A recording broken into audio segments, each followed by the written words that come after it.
great start to your club, the third in a row. Can you talk about the first 10, 15 minutes?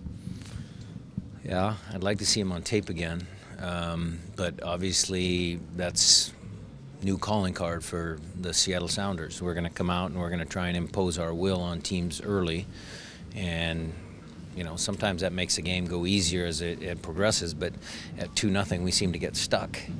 And then other teams come back and it becomes a challenge, it becomes a grind.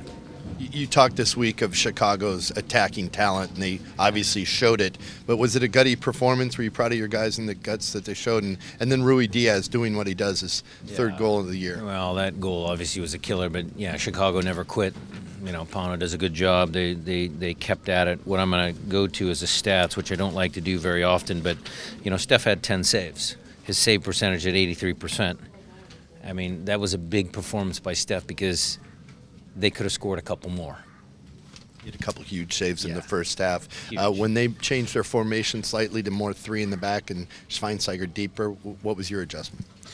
Well, the reason why we subbed Nico is because, you know, he had a little bit of a tight hamstring through training this week, so it was just precautionary. He probably could have finished the game, so I wanted to, you know, just match 3 for 3, get Roman some more minutes, see what that back 4, back 5 looks like, and, you know, it ended up not quite working the way I would have liked, but we'll keep tinkering with it. Back to the beginning of the match, Jordan had some fun on the right. Victor, those two get on the score sheet. Your thought on their two wingers?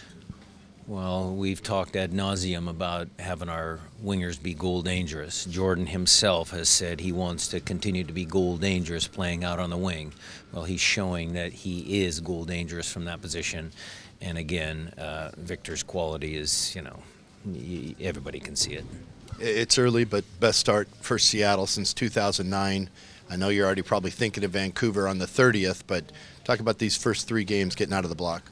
Yeah, we did a little bit of history, and, you know, I think we lost in 2009 to Precky's Chivas in our 4th game. So we were already reminded of that, and we are going to plan now to make sure that now he's on my side, that we don't fall in that trap.